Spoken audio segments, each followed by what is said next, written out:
देखो, मैंने पहले भी एक दो जगह कहीं सत्संग में ये बात बताई कि भगवत गीता में ब्रह्म ज्ञानी के लक्षण बताए। दूसरे अध्याय के 55वें श्लोक से लेकर 58वें श्लोक तक, छठे अध्याय के 7वें श्लोक से लेकर 9वें श्लोक तक, 12वें अध्याय के 13वें श्लोक से लेकर 19वें श्लोक तक और 14वें अध्याय के 22वें श्लोक से लेकर 25वें श्लोक तक ब्रह्म ज्ञानी के लक्षण बताए। पर आप पढ़ के देखना, पर वो लक्षण जो है ना वो स्वसंवेद्य है, पर संवेद्य नहीं है। वो उनकी अनुभूति है, गुरुवर की अनुभूति है, हमारी नहीं है। तो हमको कैसे पता चलेगा? लक्षण तो लिखे हैं पर वो स्वसंवेद्य है, वो उनकी अनुभूति है, हमारी नहीं है।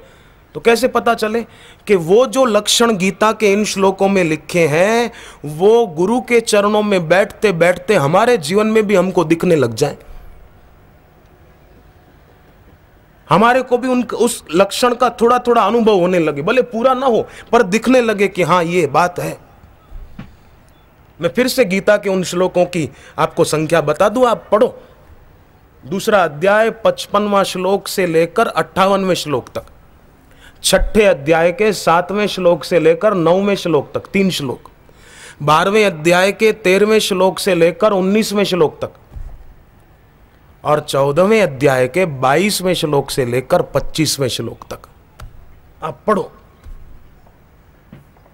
और ज्यों ज्यों गुरुवर के सानिध्य में आप आओगे तो आपको वो लक्षण अपने जीवन में दिखने लगेंगे। ये समर्थ गुरु के सानिध्य की पहचान है।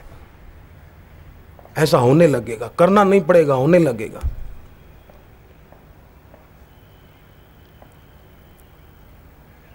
प्रेम के प्रताप से, प्रेम भक्ति के प्रताप से भगवान ने जो गीता में कहा ज्ञानी भक्त होता है, माने भक्त के जीवन में, अष्टावकर जी ने जो ये ज्ञान की बातें बताई, भक्त के जीवन में इसकी कमी नहीं रहती, भक्त की अनुभूति होती है।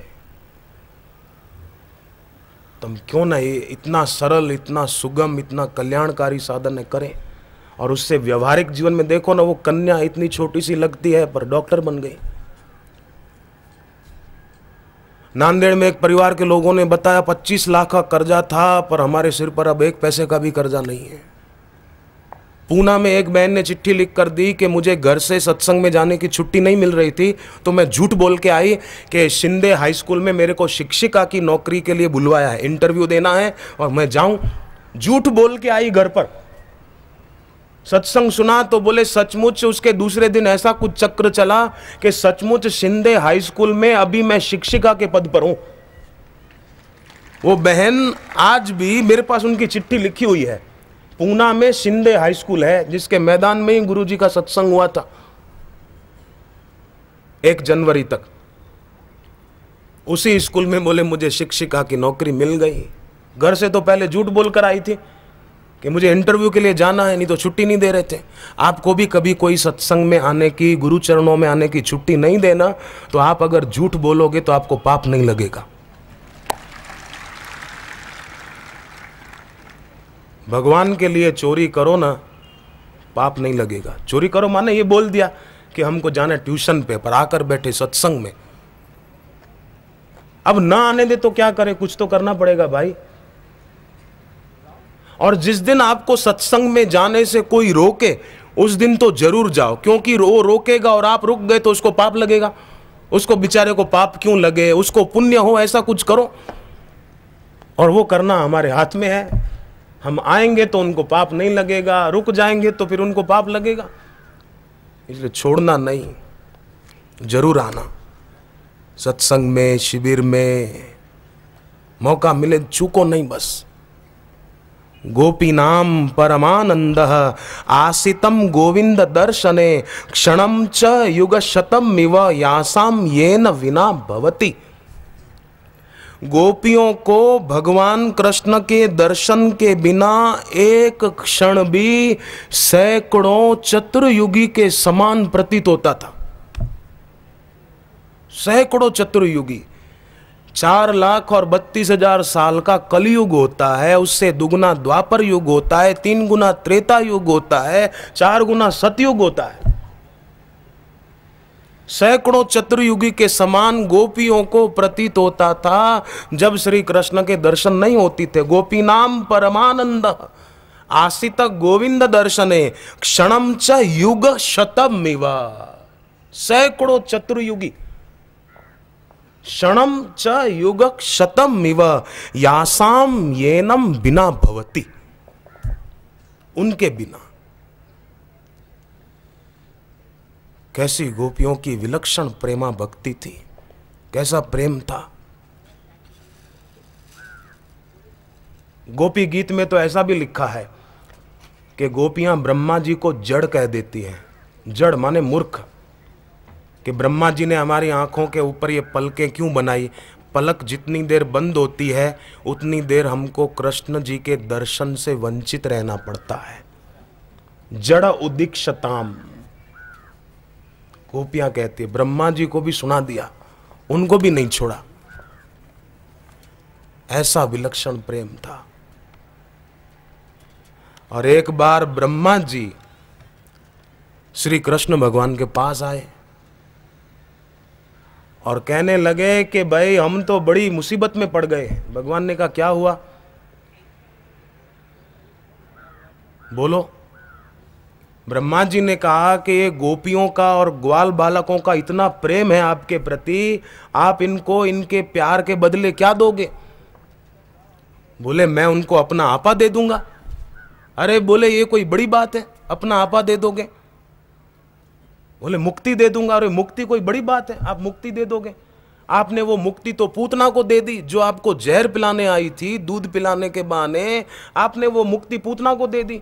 वही अगर आपने गोपियों को दिया तो आपने क्या बड़ा उपकार कर लिया उनका।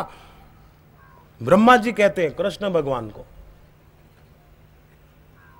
आपने तो मुक्ति पूतना के भाई शक्टासुर आदि को भी, धेनुकासुर को भी दे दी थी।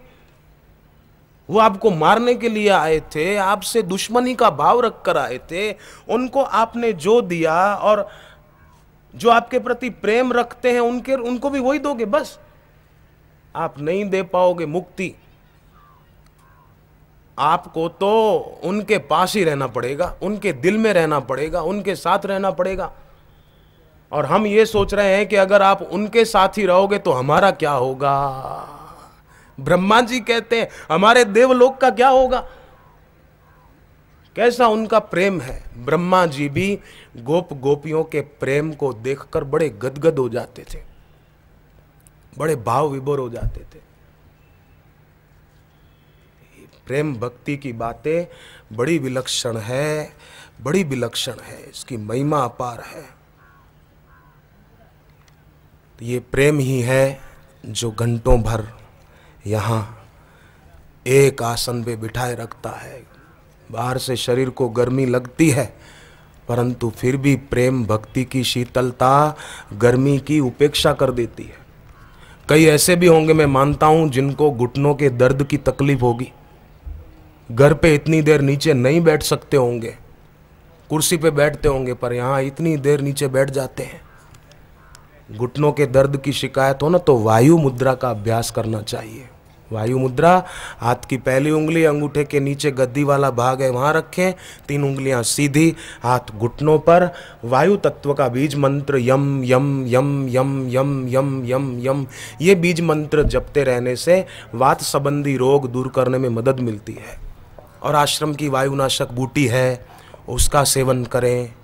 वायुवर्धक चीज़ों के सेवन से अपने को बचाएं। बस तो ये गठिया रोग, गोजरण अर्क पिए पानी में मिलाकर, तो वात रोग मिटाने में मदद मिलेगी, गठिया रोग नहीं होगा।